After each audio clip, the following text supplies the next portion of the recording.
Okay, I'd like to go through this teaching module for the Engages trial, which has been generously funded by the National Institute on Aging, and just for half an hour look at some of the typical changes that occur with the EEG, with specifically volatile anesthetic agents. Look at the objectives for this brief overview. Firstly, I'm just going to cover some of the concepts with waveforms that make up the EEG, then spend a bit more time on depth of anesthesia, very little time just touching on neurophysiology. It'll just be a brief tidbit.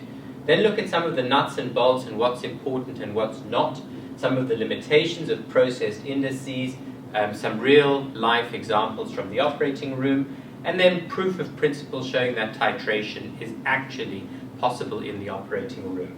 So let's look at waveforms. The EEG is a complex waveform made up of a whole lot of waves, and the waves have different frequency and different amplitude. Frequency is simply the number of cycles you have in a unit of time, so typically per second, and amplitude is the distance from the wave's peak to its trough. Generally speaking, with the EEG, the higher frequency waves often have lower amplitude, and the lower frequency waves often have higher amplitude. The EEG highest waveform by convention are the gamma waves, and the gamma waves are above 30 Hertz. These are typically not seen very well with EEG because they're very low amplitude and are filtered out by the skull. Beta waves are from 12 to 30 Hertz. These are often divided into high beta from about 20 to 30 Hertz and low beta between 12 and 20 Hertz.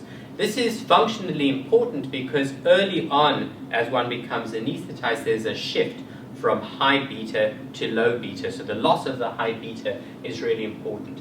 Then you have alpha waves from 8 to 12 Hertz, theta from 4 to 8, delta from 0 to 4. And the net EEG is a composite of all of these component waves which summate in a higgledy-piggledy way and give you this chaotic type of waveform. So those look very nice and beautiful sine waves. The EEG never actually looks beautiful and organized like that. It's always somewhat disorganized and chaotic, although with deep sleep and anesthesia it moves from a disorganized waveform to a more organized looking waveform often. So the gamma waves, just for completeness, are the high frequency waveforms not usually seen in the operating room. The beta waves from 12 to 30 Hertz, if you look, it's really important to see what the time epoch is that you're looking at the waves. So that would be 1 second, and you can see if you actually count the waves, 1, 2, 3, 4, 5, 6, 7, 8, they're going to be in the high 20s over there, and that's how many waves you have per second. So those are beta waves. And they're prominent in an alert and wakeful state, and they also might be prominent during REM sleep. Alpha waves are actually, they were observed initially by Hans Berger, and they're seen when posteriorly, when you close your eyes and you relax. They're between 8 and 12 Hertz, so if you look at that as 1 second, 1, 2, 3, 4, 5, 6, 7, 8, 9, 10 waves, so this would be a typical alpha waves. And with general anesthesia, they often become prominent frontally when anesthesia is induced. With propofol or volatile agents, you get anteriorization of the alpha waves, and they may occur in a spindle-type pattern. You can see that looks like a spindle-type pattern. You can get spindles occurring. Typically with sleep, spindles occur in the low beta range, like 15 Hertz, but alpha spindles are also common with general anesthesia, so you often get alpha or low beta spindles during general anesthesia. Theta waves occur between 4 and 8 Hertz, and they're often present with volatile-based anesthesia. So you can see there a 1 second epoch. You've got 1, 2, 3, 4, 5, 6 waves. So within the theta range, that would be a typical theta wave. And then delta waves are lower, it's 0 to 4 Hertz actually, and they're often larger in amplitude than other waves. And you often get coexistence of more than one frequency of delta wave. So you can get, for example, here you've got 3 hertz, so that's a delta wave, but you often get an underlying delta pattern, which I'll show you subsequently. So you can have delta waves on top of delta waves, and there's a slow undulating delta wave that might be difficult to perceive. So remember that the waves coexist, so just because you see one dominant waveform doesn't mean that there aren't other waves present there. Am I making sense? Good. Okay, so here is an EEG trace showing different dominances. These are real EEGs now, and you can see they're more higgledy-piggledy, right? They're not as beautiful and smooth as those other ones I showed you. So here is an example of each of these being 1 second. So there are beta waves. Within 1 second, you've got many, many waves, close to 30.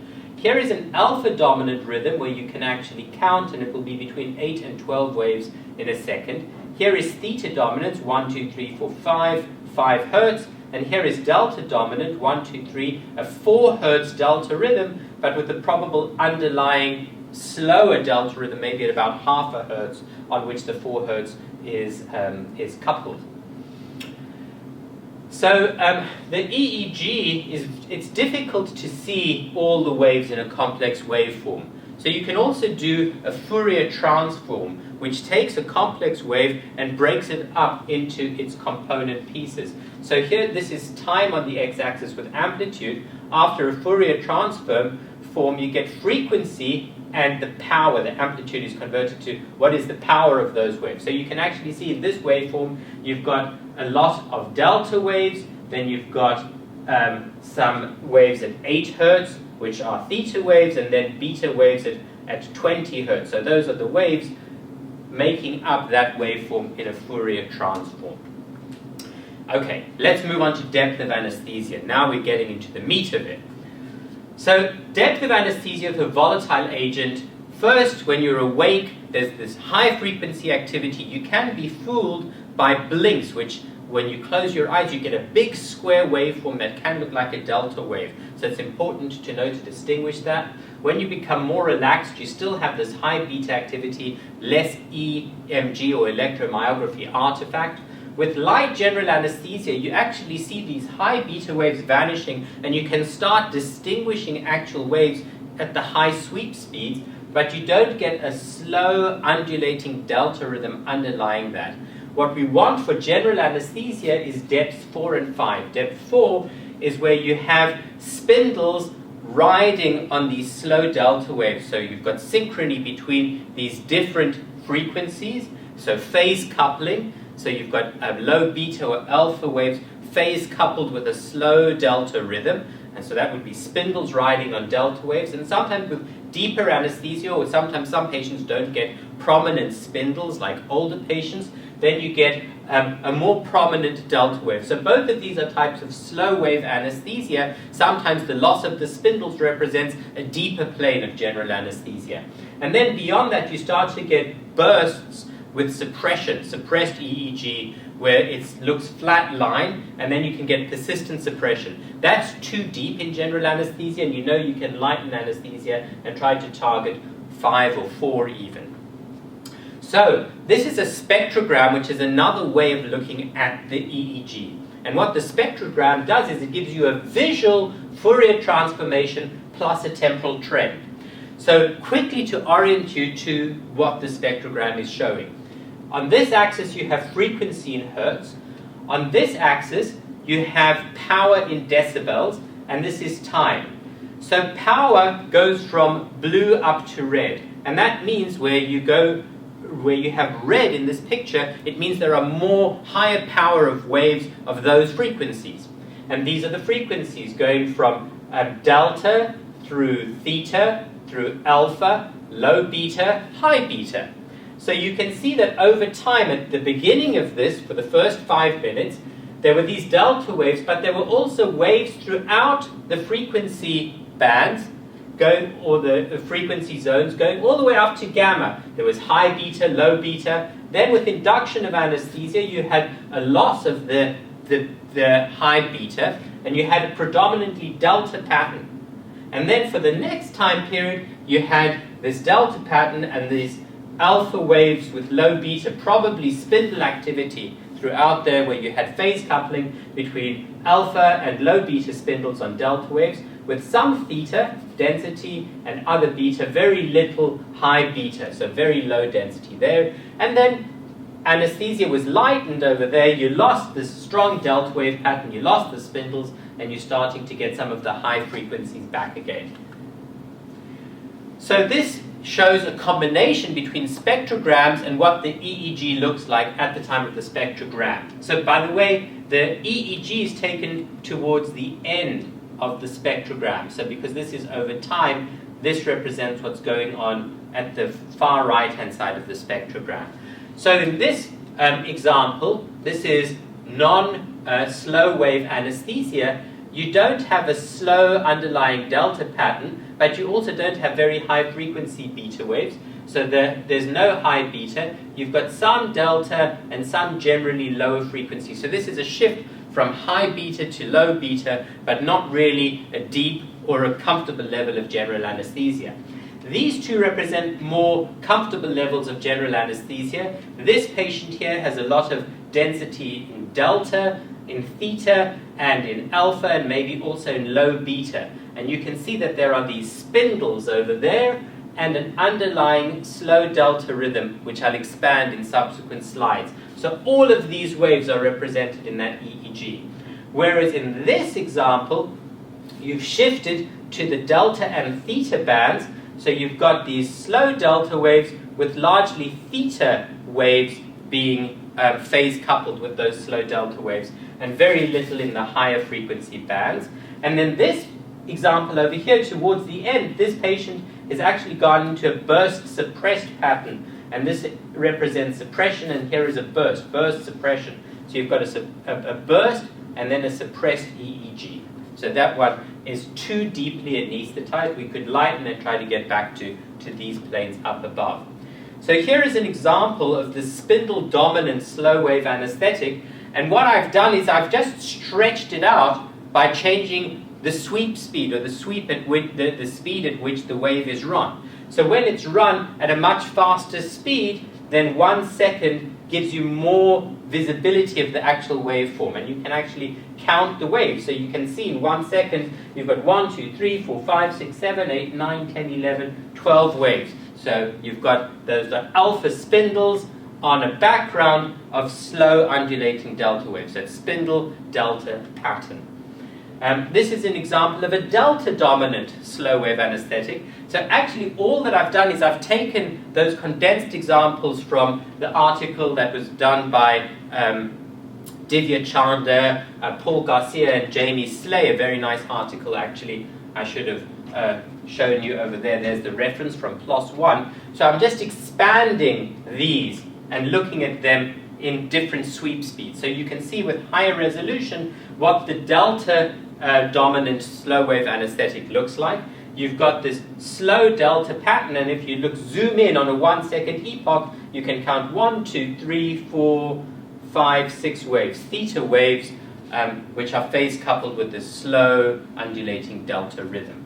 And this is an example from a patient whom we anesthetized with full montage EEG at 1.3 Mach, and here you can see the slow delta waves, and at 1 second, 1, 2, 3, 4, 5, 6 waves, theta waves phase coupled with those delta waves. And this is an example from the operating room of a delta dominant slow wave anesthetic. You see those nice delta waves, that underlying delta rhythm. And if you're using the bispectral index monitor, you must turn the filters off, because otherwise it filters out that nice slow undulating delta rhythm, which you really do want to see. And then in that 1 second epoch, you've got 1, 2, 3, 4, 5 waves. So theta phase coupled with delta. So there I'm showing that underlying delta rhythm, that it takes practice, but then when you see it, you have that revelation, oh, there's that lovely underlying slow delta rhythm. And then here is an example from the operating room. This is 16 second epoch of EEG. The sweep speed 12.5 millimeters per second. There's the slow underlying delta rhythm, and then so that's at half a wave per second, because you can see the deltas running over there, 2 waves over 4 seconds, half wave per second, so you've got an underlying delta rhythm at half a hertz, but then phase coupled with that delta, you can zoom in on that segment up there at the top, bring it out and count the waves, and you'll count 1, 2, 3, 4, 5, 6, 7, 8, 9, 10 approximately, 9 waves in 2 seconds, so it's actually theta waves phase coupled or in phase synchrony with the underlying delta waves. So you've got your delta dominant slow wave anesthesia. This is an example from the operating room post-propofol induction, different sweep speeds. So at the slow sweep speed, you can really see, this is the slow sweep speed, that nice underlying slow delta rhythm. And then at the fast sweep speed, you can see with more clarity some of the waves that are phase synchronized with that slow underlying delta rhythm. Then some more examples of spectrograms, just to orient you and make sure that you are familiar with the spectrogram. So this is the left and the right hand side of the forehead, so EEG channels on the left and on the right. So they should be mirror images unless there's pathology or unless there's a problem with blood flow to one side of the brain. So you can see that they actually are mirror images, so I'm only going to focus on the one on the top. You can see this is frequency, remember density, red more amp, more power than blue, so you don't have much in the gamma or even high beta range over here. And the dense bands in this example, for this period of time, you've got a slow underlying delta rhythm with this pattern over here, which is mostly in the alpha region, probably alpha spindles, phase coupled to your slow delta rhythm. Isn't that gorgeous? I think it's lovely. So there's delta, alpha, some low beta, so alpha and low beta, and that's probably spindle dominant slow wave anesthesia. And then this is the arousal. You see, you're losing some of your delta, you're certainly losing your spindles, and this is called the spectral edge frequency, which typically represents the frequency below which you have 90 or 95% of your frequencies. So as you start arousing, the spectral edge frequency goes up as you start to get some of your high frequencies coming back in their power, and you've lost your spindle activity with the arousal. Here's another example of a spectrogram, and in this example you can see here is a patient who's awake. They've got high power throughout the frequencies, and then they have induction of anesthesia with a profound decrease in the high frequencies and a very impressive delta dominance. So this would be delta dominant slow wave anesthesia, and then here they arouse, you lose the delta dominance and come back to the high frequencies. So that's delta dominant slow wave anesthesia. Just one slide about neurophysiology, and which I have taken from Patrick Purton and Emery Brown, and this fantastic resource, anesthesiaeeg.com. I strongly recommend that you visit it. There's great teaching and free online CME. And what they point out is that the underlying neurophysiology of what you're seeing with these spindles in the alpha low beta region and the delta waves, the spindles, which tend to occur in a very unvaried fashion throughout, represent a pathological oscillation between the thalamus and the cortex. So you've got this oscillation going on at the same frequency, 10 hertz, 11 hertz, 12 hertz, or 15 hertz, that is essentially jamming transmission. It causes a hyperpolarization that doesn't allow other stimuli through. And your thalamus is the sensory relay station. So it blocks your sensory relay station transmission to the cortex, and you become insensate to your environment when that occurs. When you have these slow delta waves, that represents cortical fragmentation. So actually, if you look across the cortex, those slow delta waves are not in synchrony with one another. So it's actually, you've got these slow delta waves, but they are not synchronized across the cortex, so they're local. You've got local activity, but not networks representing cortico-cortical communication. So cortical fragmentation and thalamocortical jamming of communication with that pattern on the EEG. So what's important and what's not? Let me give you some examples. So here is an example of This is a screenshot from the operating room. You can see some of the waveforms with which you're familiar.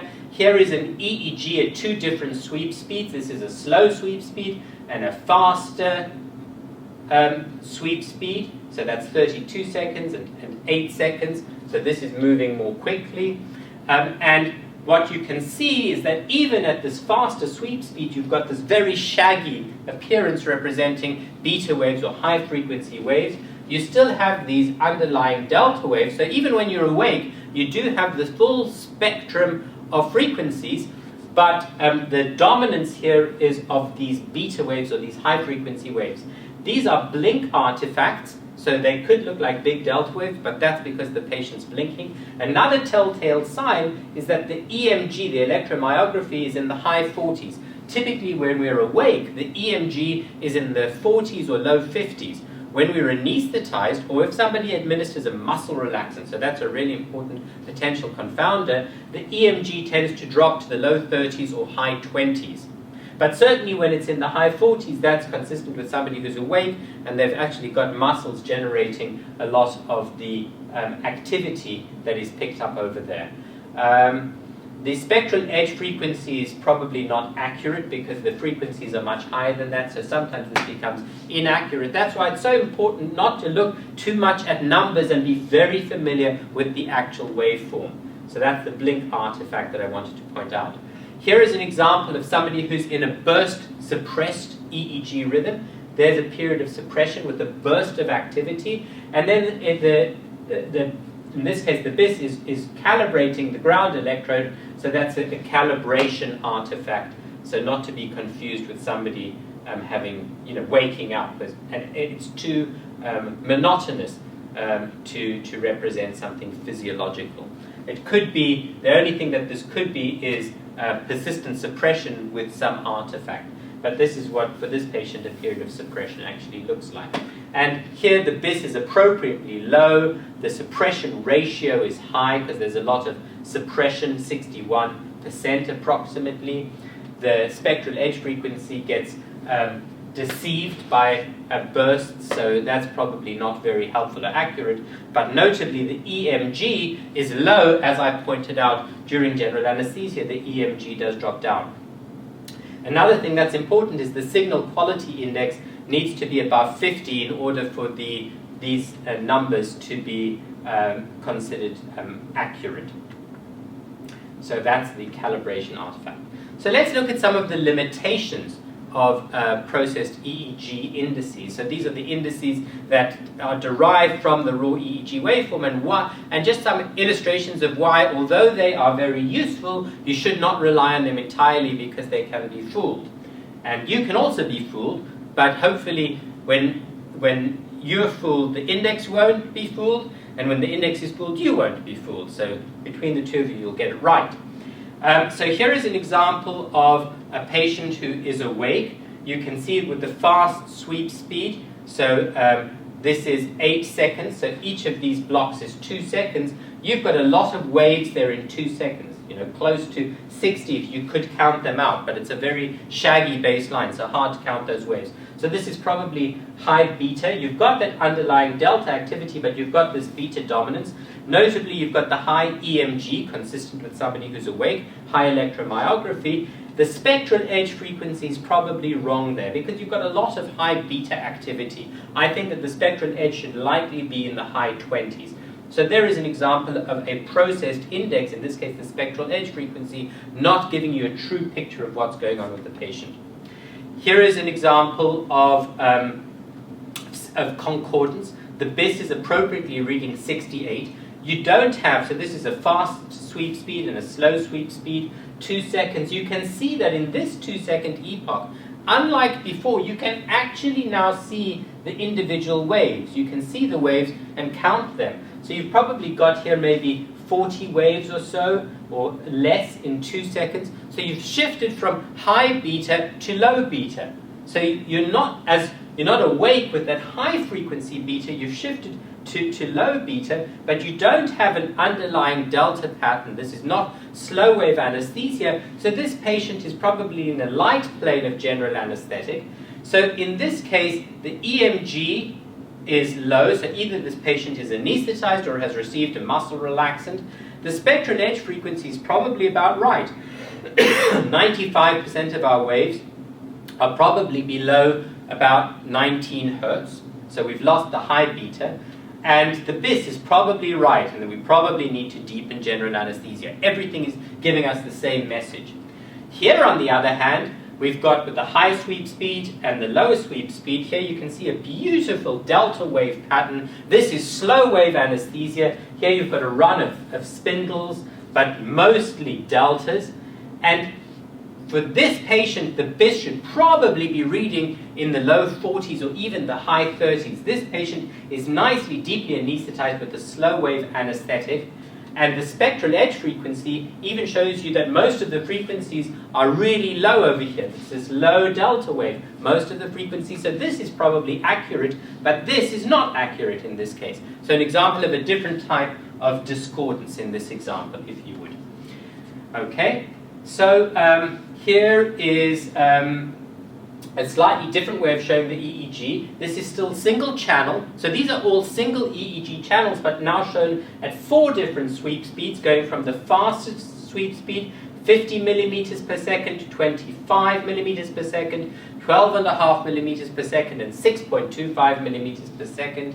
This patient is anesthetized. You've got the slow delta pattern, and on riding on the delta waves, you've got 1, 2, 3, 4, 5, 6, 7, 8, and 9, 10, 11, 12, 13, approximately alpha, low beta waves. So this is a spindle dominant slow wave anesthesia, and in this case, maybe the BIS is a little bit lower than it should be. I certainly wouldn't attempt to lighten anesthetic. This is a good pattern based on the EEG. But otherwise, everything else, the spectral edge frequency is probably accurate in this case. Most of the waves are below 15 hertz, which would be consistent with what we're seeing of the spindle pattern riding on or phase coupled with those slow delta waves. Here is so actually, interestingly enough, if you look at this raw EEG or unprocessed EEG, and you look at this unprocessed EEG, they look virtually similar. I was going to say the same, but they look very, very similar. You've got this underlying delta pattern, and you've got spindles, and if you count the waves in the spindles over here, or in the waves that are phase coupled with those delta waves, they're 1, 2, 3, 4, 5, 6, 7, 8, 9, 10, 11, 12, 13, 14, about the same. You can see the spindles over there. So you've got alpha, low beta spindles phase coupled to these slow delta waves, very similar to how it looked over there, whereas here the BIS is reading 61, there the BIS is reading 30, and every other parameter is unchanged. The spectral edge frequency remains 15, the EMG remains low. So just like I wouldn't necessarily give this patient less anesthesia, I wouldn't necessarily give this patient more anesthesia. So there are examples of where with similar unprocessed EEG waveforms, the BIS can give you 2 very different readings, neither one of which necessarily requires a response in management. All right, and here are some examples of what it actually looks like. So in this clip, you've got a patient who's awake. So the EEG is at 2 different sweep speeds. This is the faster sweep speed, and this is the slower sweep speed at the top. These are blink artifacts. You've got a slow underlying delta rhythm, but there are fast beta waves over there. The spectral edge frequency is in the 20s, which is accurate, maybe even higher than that. The EMG is in the high 40s because the patient is awake and there's a loss of muscle activity. So this is a pre-induction EEG. This clip is now showing a transition into a spindle-dominant slow-wave anesthetic. You can see with the fast sweep speed and the slow sweep speed, your underlying delta rhythm and these spindles in the alpha and low beta range phase coupled with the delta waves. Then the next example is also slow-wave anesthetic, but this time it is delta-dominant slow-wave anesthesia. And you can see that there are predominantly delta waves over there. I'm sorry about the movement if you're feeling a bit seasick. And very few waves phase coupled with the delta waves. So you can see that underlying delta rhythm. You see it nicely at the slow sweep speeds, and at the fast sweep speeds you can see there are not many waves that are phase coupled with the delta waves. So this would actually give you a very low spectral edge frequency within probably less than 4 Hz, mostly delta rhythm. This is slow wave anesthetic delta dominant. And then finally in this example over here, you've got an example of burst suppression where the EEG shows periods of bursts and then suppression, and the suppression is being more pronounced, going from burst suppression into persistent suppression, appropriately low BIS, a suppression ratio which is increasing, very low EMG activity, so a typically burst suppressed EEG signifying that anesthesia is too deep. So here is an example of how this can be used in a real life example. So this is proof of principle for titration. So here is a patient who is on cardiopulmonary bypass. And in this patient, you can see that the EEG at 2 different sweep speeds, the slow sweep speed and the fast sweep speed, 25 millimeters per second. And this one was at 6.25 millimeters per second. That clearly this patient is in burst suppression, appropriately low BIS, high suppression ratio, low EMG. And if you look at the volatile anesthetic concentration from the reservoir of the cardiopulmonary bypass to the extent to which it's accurate, shows that the patient was at about 1 MAC age-adjusted of isoflurane. So this patient was also, if you look cold, 33.8 degrees. They probably didn't need to be at 1 MAC, and that's why the EEG was burst suppressed.